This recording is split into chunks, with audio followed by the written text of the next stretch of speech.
बिस्मिल्लाहिर्रहमानिर्रहीम। क्या रसूल अकरम सल्लल्लाहु अलैहि वसल्लम आदम अलैहिस्सलाम से पहले मौजूद थे? यकीनन ये बात सुनकर आप चौंक गए होंगे और सोच रहे होंगे कि ऐसा कैसे मुमकिन है, जबकि हम सब जानते हैं कि इनकी बासत सबसे आखिर में हुई और ख़ातमुन नबिय्यीन का एजाज़ भी इन्हीं को हासिल है। तो इस बात का क्या मतलब है? तो इसी बात का जिक्र हम इस वीडियो में करेंगे कि वो आदम से कबल इस कायनात में मौजूद थे। नीज़ हम आपको ये भी बताएंगे कि ख़त्म नबूवत का असल मतलब क्या है, एक ऐसा मतलब कि जिसके बाद आप सब के दिलों में हमारे नबी हज़रत मोहम्मद सल्लल्लाहु अलैहि वसल्लम की मोहब्बत मज़ीद बढ़ जाएगी। नाज़रीन, जब अल्लाह ने इस कायनात में इंसानों की हिदायत का निज़ाम शुरू किया तो इन हस्तियों को भेजा जो थी तो इंसान मगर सिफ़ात में अरफ़ा व आला थी। वो इंसानों में ही रहते थे मगर आदात व ख़साइल में अफजलियत रखते थे। इनका वजूद दो जंबों पर मुश्तमिल था। एक तो वो हस्तियाँ मखलूक के अंदर रहकर इनकी हिदायत करती थी और इनके मसाइल को हल करती थी, जबकि दूसरी तरफ इनका राब्ता अल्लाह रब्बुल इज़्ज़त की बारगाह में होता था। यकीनन वो नफूस हिदायत के मीनार थे और मखलूक को खुदा से मिलवाने में हर वक्त कोशां थे। नाज़रीन, जब अल्लाह ने इस कायनात का आगाज़ किया तो उस वक्त कुछ ना था, ना ही जन्नत ना ही जहन्नुम, ना ही इंसान थे और ना ही फरिश्ते। उस वक्त अल्लाह ने अपनी ज़ात से एक नूर इख्तरा किया और इसे तमाम शर्फ अता किए।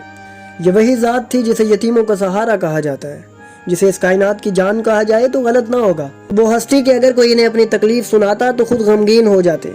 जी हाँ नाज़रीन, वो हस्ती, वो ज़ात, हम सब के दिलों की धड़कन, ख़ातमुन नबिय्यीन रहमतुल लिल आलमीन हज़रत मोहम्मद सल्लल्लाहु अलैहि वसल्लम ही थे। जब इस दुनिया में इनसे पूछा गया कि या रसूल अल्लाह, आप कब से हैं, तो आपने इरशाद फरमाया, कुन्तु नबिय्यन व आदमो बैनल माए व तीन, यानी मैं तब भी नबी था जब आदम मट्टी और पानी की हालत में थे। नाज़रीन, जब ख़ातमुन नबिय्यीन से सवाल किया गया कि अल्लाह ने सबसे पहले किसे खल्क़ किया, तो आपने इरशाद फरमाया, अव्वलो मा खलक़ल्लाहु नूरी, अल्लाह ने सबसे पहले मेरा नूर खल्क़ किया। यहाँ हम आपको बताते चलें कि नबी अकरम सल्लल्लाहु अलैहि वसल्लम ही वो ज़ात थे कि जिनसे अल्लाह ने सबसे पहले गुफ्तगू फरमाई, क्योंकि इनकी तख्लीक के वक्त कोई और ज़ात इनके साथ न थी। वही इस कायनात में सबसे पहले आने वाले हैं। जब भी ख़त्म नबूवत की बात आती है तो अव्वल तो हम जानते हैं कि यह अकीदा कुरान और हदीस की वाज़ेह नस और रोज़े रोशन की तरह सब पर अयां है। मगर जब बात अकली और मंतकी दलाइल की होती है तो हर कोई अपने अपने दलाइल और बराहीन पेश करता है, मगर हम आज आपको ऐसा सबूत पेश करेंगे जो कभी किसी ने सुनाया ना होगा। तो आइए सबसे पहले जानते हैं कि नबी कौन होता है। तो नाज़रीन, लफ्ज़ नबी नबा से है, जिसका मायनी खबर है, यानी नबी वो होता है जो अल्लाह की तरफ से मखलूक को खबरें सुनाए। तो हमारे नबी सल्लल्लाहु अलैहि वसल्लम ने भी अल्लाह की तरफ से मखलूक को हर तरह की वाज़ेह खबर सुनाई, जैसा कि कुरान मजीद में मौजूद है, यानी वो तुमसे इस नबा यानी खबर के बारे में सवाल करते हैं। नाज़रीन, जब हम कुतुब तफासीर की तरफ जाएं तो हम पर यह राज खुलेगा कि वो अजीम खबर जो सिर्फ हमारे नबी के तवस्सुत से सुनाई गई, वो अजीम खबर और कोई नहीं बल्कि अमीरुल मोमिनीन अली इब्न अबी तालिब की ज़ात है।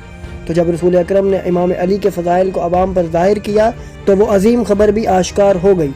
जब मौला अली से बड़ी कोई खबर इस कायनात में आ ही नहीं सकती, तो इसीलिए हमारे प्यारे नबी सल्लल्लाहु अलैहि वसल्लम को ख़ातमुन नबिय्यीन कहा जाता है, क्योंकि इन्होंने अल्लाह की बाकी बयान करदा खबरों के साथ ऐसी अजीम खबर भी सुना दी कि जिसके बाद अब ना ही किसी खबर की गुंजाइश है और ना ही किसी नबी की। बस जो भी अब नबूवत का दावा करे उसे चाहिए कि अपने से कबल मलऊनों का हाल भी देख ले कि किस तरह जलील होकर वो सब वासिले जहन्नुम हो गए। नाज़रीन, इस अजीम एजाज़ यानी ख़त्म नबूवत पर ईमान रखने के तशक्कुर में अल्लाह हम सबको अपने नबी की शिफात अता फरमाए। हम आपको इस चैनल पर नबी अकरम सल्लल्लाहु अलैहि वसल्लम की हयात तय्यबा के वो वाक़यात भी सुनाएंगे जो आपने कम ही सुने होंगे। नीज़ इसके असरार और फ़ज़ाइल से भी हम आपके अज़हान को सुकून बख्शेंगे।